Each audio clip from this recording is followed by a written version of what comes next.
Hello and welcome to another episode of the Successful Solopreneurs podcast. Today, I want to introduce you to Keith Hanna. Keith is the founder of Step Up Coaching. He's also the author of a series of books called Blind Spotting, and he is an executive coach. Probably one of his most well-known clients was Brett Wilson. Happen to have his book on my shelf too, Redefining Success. Still making mistakes, aren't we all?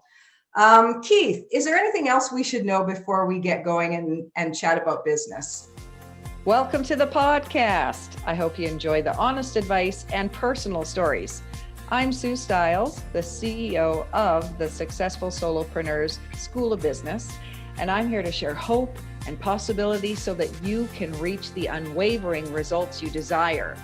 Find the best business resources, advice, and offers at SueStiles.com. And now on with the show.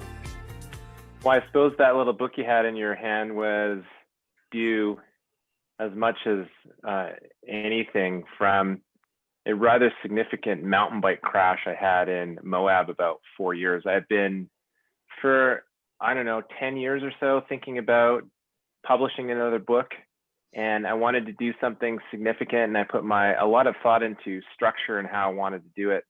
I arrived at the idea of doing a serialized book, and where I would interview people and I would include their voices in there along with mine, so that the first person narrative would change from person to person. So it took me a long time to figure out the structure, and I knew the 12 books that I wanted to write, but then spent about 3 years procrastinating writing the first one. I kind of picked at it and, would come back to it every once in a while. That was definitely, I was definitely procrastinating. And then in April, I think it was about 3 years ago, I was descending a very scary mountain bike trail in Moab called the Portal Trail. And while in Moab, I found out that it had killed the most number of people of all the trails in Moab. And so instantly I was interested in going and seeing that. And so I went with a friend, and we rode it cleanly and safely for the entire time. And about 100 meters from the end of the trail, where the car was clearly in sight and the trail had backed off and it was much less serious, I hit a rock in the middle of the trail, went over my bars, landed on my handlebars, perforated my bowel, and then ended up doing like a backflip and landed on my back. And it was frozen there for about 45 minutes. But the interesting thing about that crash is I remember just moments before it happening, I had been riding all day with an elite level cyclocross racer, and he was, shall we say, significantly ahead of me most of the time. But on the downhills, I discovered I could go faster than him if I was willing to take a lot more risks. So I just remember thinking just before crashing, I am so much faster than Craig. That was the last thought I remember having. And then smack. And while I was flipping in the air, I hadn't even finished crashing yet. I remember thinking really clearly to myself, oh, this is purposeful. Like, this is something I have clearly decided to do for some reason I don't completely understand. And so I was in the hospital for about 8 days, going through the worst pain I've ever experienced. But I was unusually joyful, which was kind of weird. And what I took from that was that I had engineered something that was large enough to break through the crust, my comfort zone.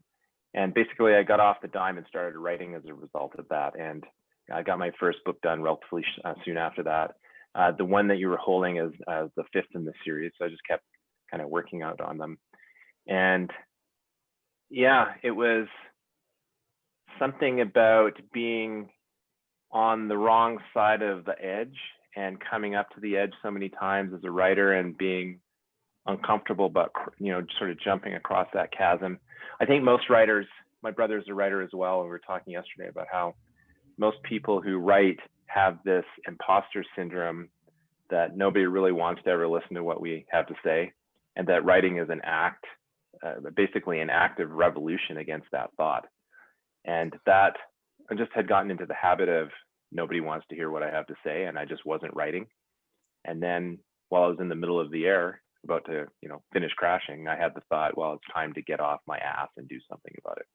Wow, what a big revelation. I even in just picking this up, because I knew we were going to talk, I actually am going to put it aside and just read it all again. Here's just one thing that you say: the conscious act of stretching my comfort zone and crossing the edge is one of self-confrontation.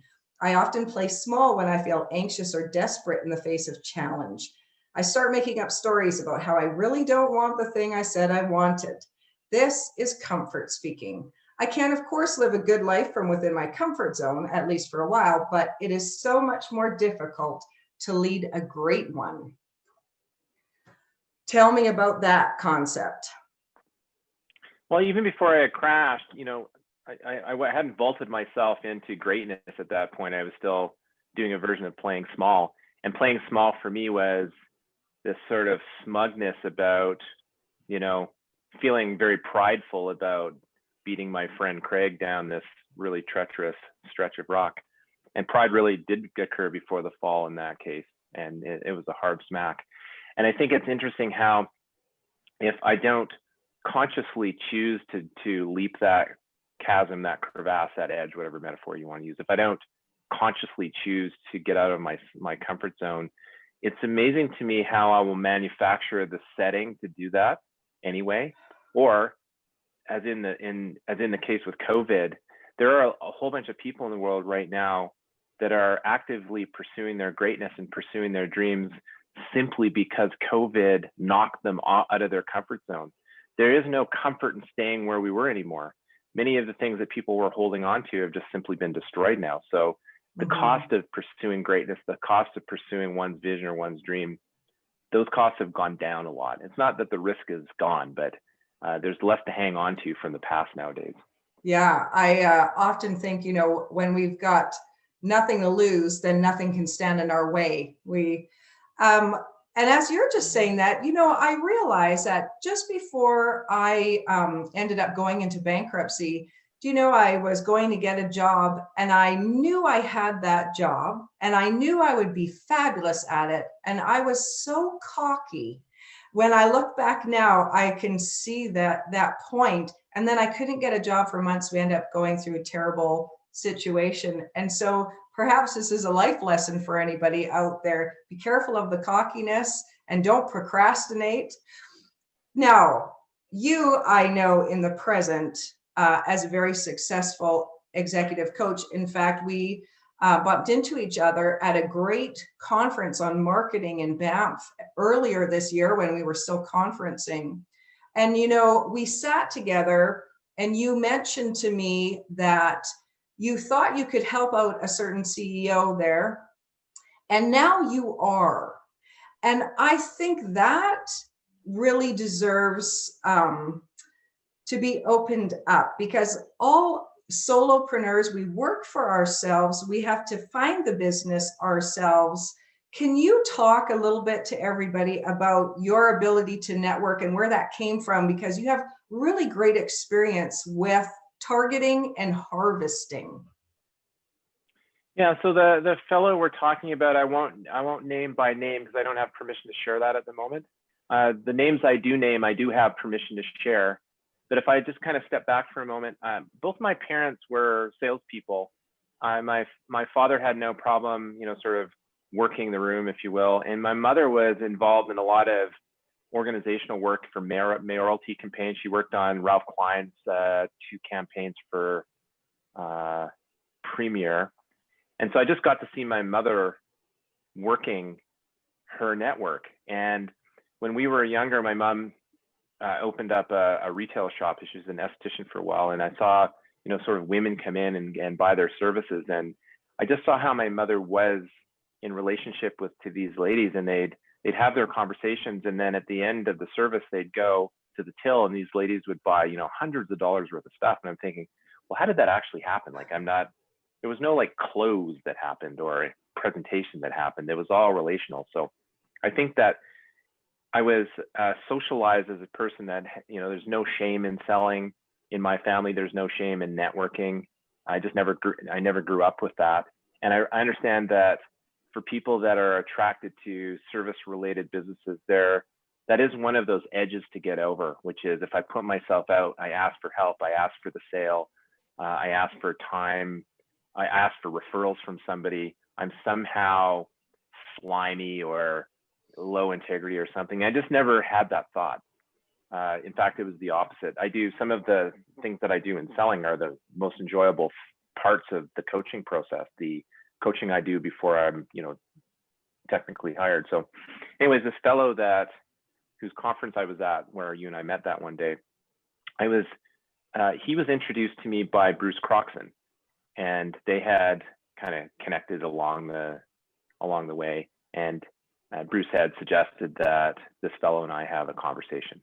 And we eventually did have those conversations. That relationship did consummate at the end of the day, and I am working for this person at this time. But the interesting thing is how I came to work with Bruce.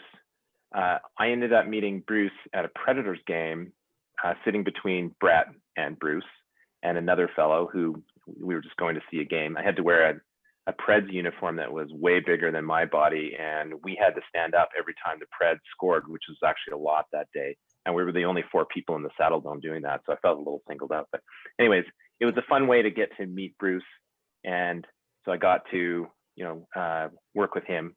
And he and I and his partner actually wrote a book together on curiosity, which was a really cool experience. So Brett I met through a fellow called Richard Clark, who I've done a lot of work with, and actually wrote a book with him and his wife about the reinvention of their marriage, and that was all about compassion. And Richard and Brett were at a charity function one Sunday afternoon, and they just got to talking about what was going on in each other's life. And the next thing I know, on a Sunday, they finished their thing. Monday morning, I'm getting an email from Richard saying, I want you to meet this fellow called Brett. And at that point, I was on a self-imposed media fast, and I wasn't working a lot in the oil and gas industry. So I didn't know who Brett was. I didn't watch Dragon's Den or any of that kind of stuff. I don't have a TV because I live out in Bright Creek. So I decided not to Google him and just meet him kind of man to man. And within a week, I was hired to be his coach. And he and I did a lot of really great work together. And, he worked a lot on how he showed up in family relationships. And that's where he created, I think, most of the results he would say he's most proud of. Richard helped Richard and his wife just not just rebuild their marriage, but end up inventing a new asset class, which was kind of interesting. And that's a separate story not to be told here. I met Richard through a guy called Dave. I met Dave through a guy called John. These are all guys that I met and then did a really, I think, good piece of coaching work with each. I met John through a guy called Tom, and I met Tom through my coach. Tom had done a course with Phil, and Phil thought that Tom and I would get along well together. And so that's where that referral came to. I met Phil on a ill-fated attempt to be in the seminar business. I raised a bunch of money, got a bunch of partners together, lost all of the money, spent years paying it all back. But the relationship with Phil was kind of the residue of that, which has been one of my most precious relationships. I discovered that seminar company. I was introduced to that seminar company by a guy called Hal Thompson. And Hal, when I was in design school and taking entrepreneurship classes, Hal showed up to one of our classes. Our prof often brought industry people in, and Hal had a really fascinating story. He was the gold medalist in both engineering and business at Western, I think it was. And then he became the youngest vice president of a company called Abacus Cities, which then went on to become Canada's largest bankruptcy at the time. And so, through no fault of his own, obviously, but it was such a massive experience for a young man to go through. And so he came in, he shared that experience with us, and there was a tremendous number of really, really vital life lessons from that talk. And at the end, there was 23 of us in the class. He handed out 23 business cards to all the students present, me, the one design student, and 22 MBA students. And his offer was, here's my card, phone me up, we'll talk, we'll meet, we'll have an hour, talk about whatever you want. And shortly thereafter, I took him up on his offer because I thought that was a no-brainer. And we had such a great hour that Hal became my mentor. And about 2 years into that relationship, I was complaining about a lack of purpose And Hal said, well, I've done this set of courses through a company called Context Associated. Why don't I take you to an intro session and you can see if it's a good fit for you. So I went to the intro session. The facilitator there said that these courses had been founded by a guy called Randy Revell, who worked in venture capital in the Valley back in the 70s. And what he learned was that what differentiated the successful entrepreneurs from the less successful entrepreneurs was how well they knew each other, how well they knew themselves. And he founded his personal growth course on that philosophy. And that was really compelling for me. So I signed up for the course and I went and did the first course. I signed up for the second course while still in the first course, drove to Seattle, went to the airport where we were going to get picked up and taken off site to do the part 2 of this course. And I met the woman there that would become my wife for the last 25 years. And eventually then I would come to meet Phil as well. So basically what happened was somebody puts a business card in front of me, says, and this is a guy that's out building his network, extending his network, says, come and talk for an hour about anything you want. That one decision led to me meeting this fellow at that conference. And all those people that I just went through, it was just how the network collisions kind of went. And it was based on that single decision. Somebody makes me an offer and I said yes.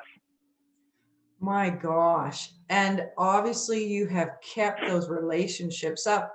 Whereas I think sometimes, sure, someone goes to a course or meets somebody, talks to them one time, doesn't think much of it, and they forget about them and they're on to the next. There's a real value in keeping those relationships. And what you were just saying, again, in your book, I underlined as well, personal growth precedes all business and professional growth. Is that true?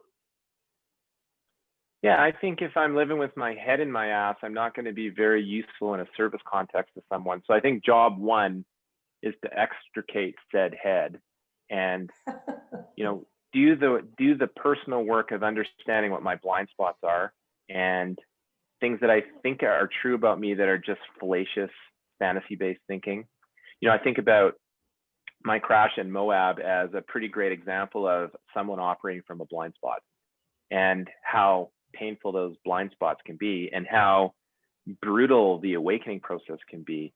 And I don't know if there's any getting around some of that, but I think about my work in the spirit of Randy Revell, which is helping people come to know themselves better so that they make better choices in time.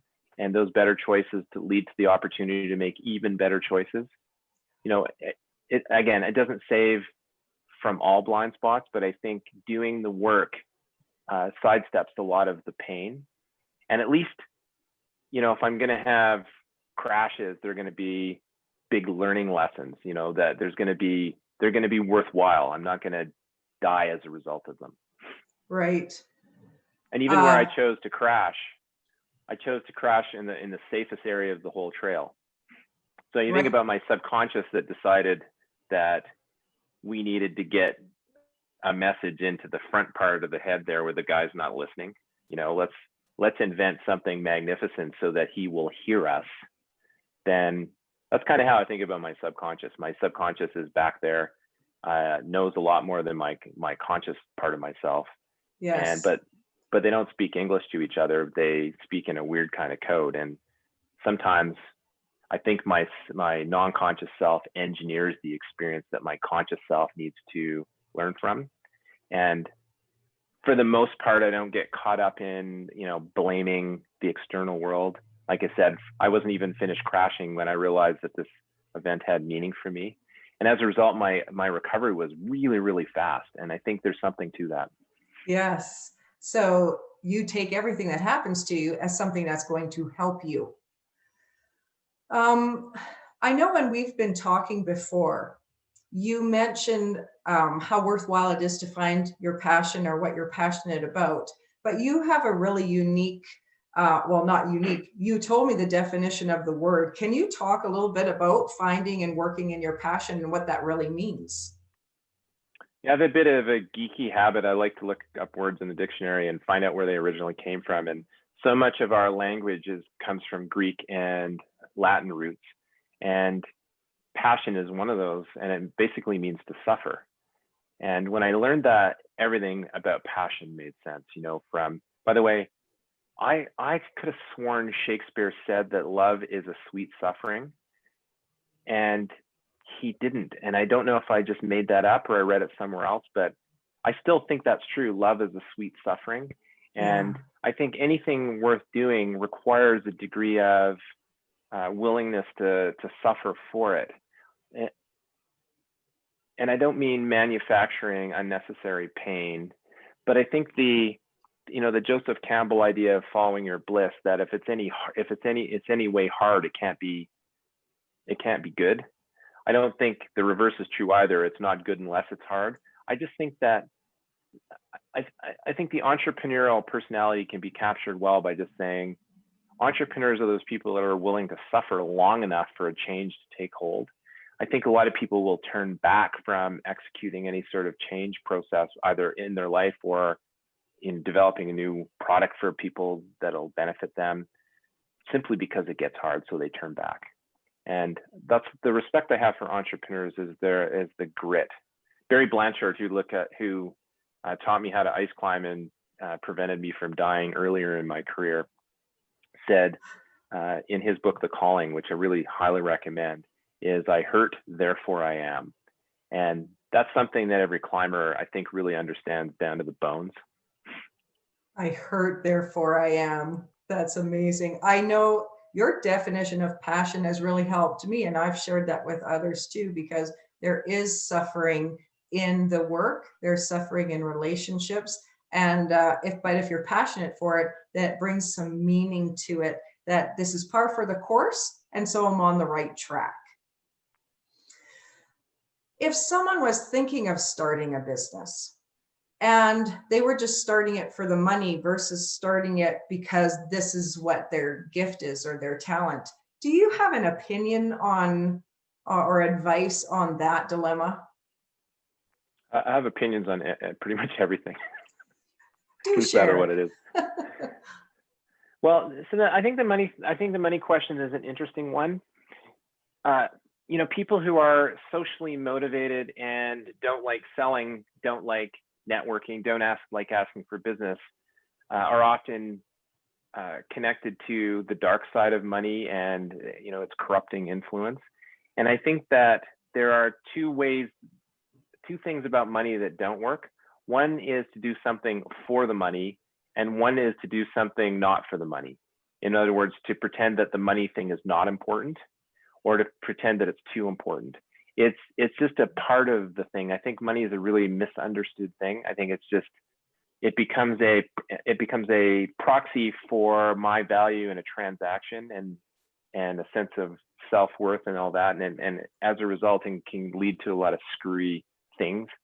But I would say that embracing money for what it is something that we all need to figure out at some point.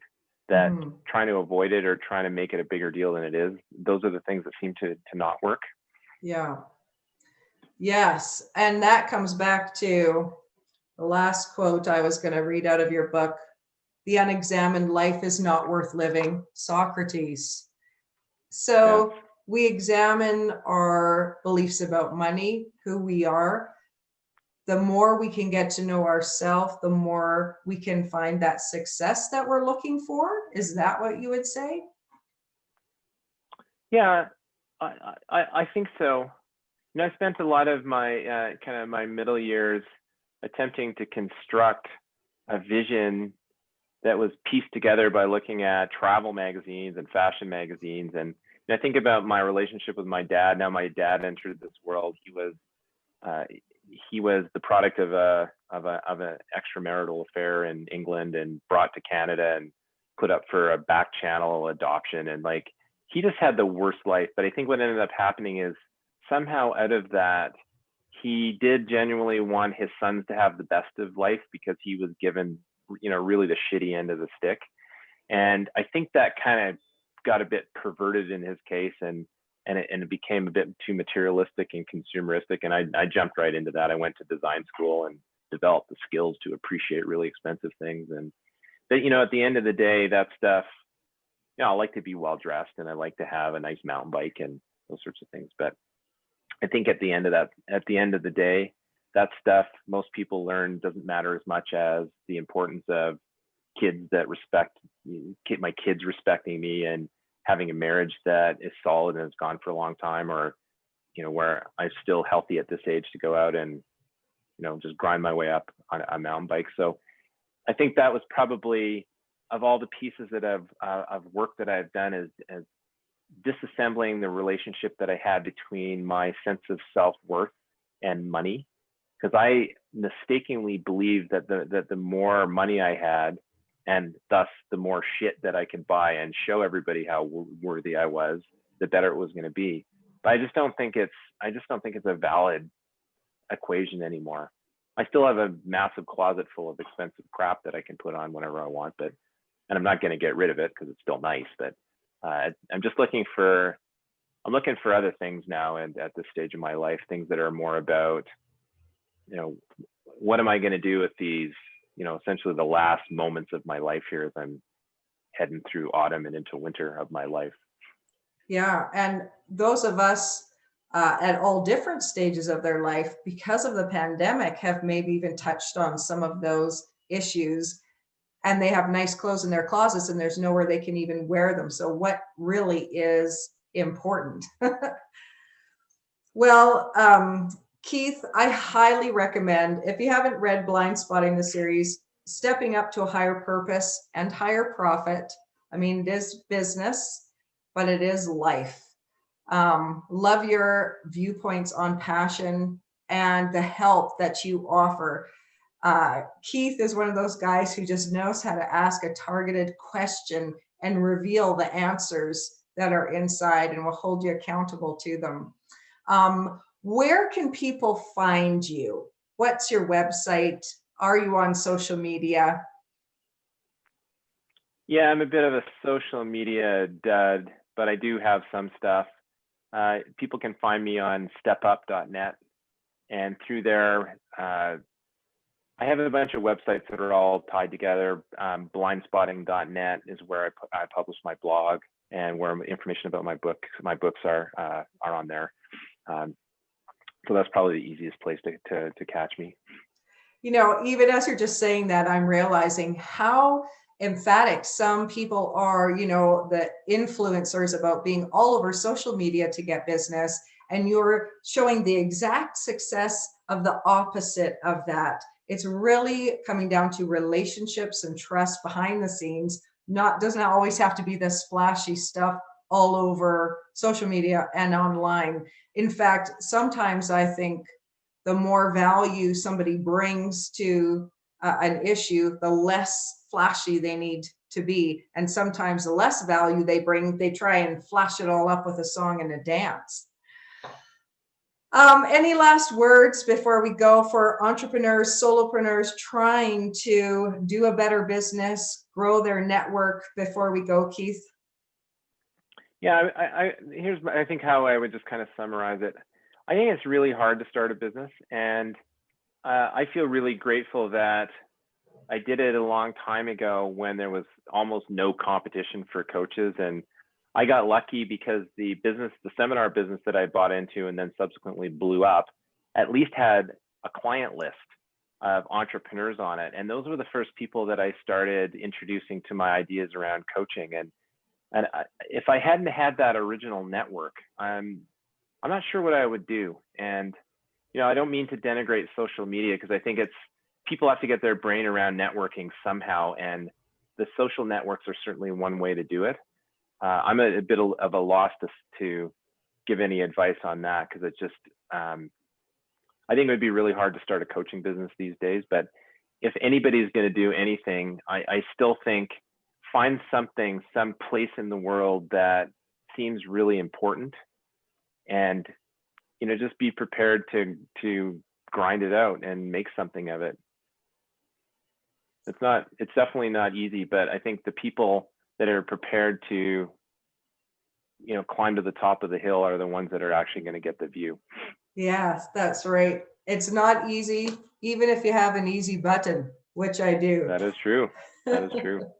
Well, thanks very much. I know you got some value out of that, everybody, for listening. Thanks, Keith, and reach out. Pleasure. I'll have his contact info in all of my details here. And thanks for listening to the Successful Solopreneurs podcast. Bye for now.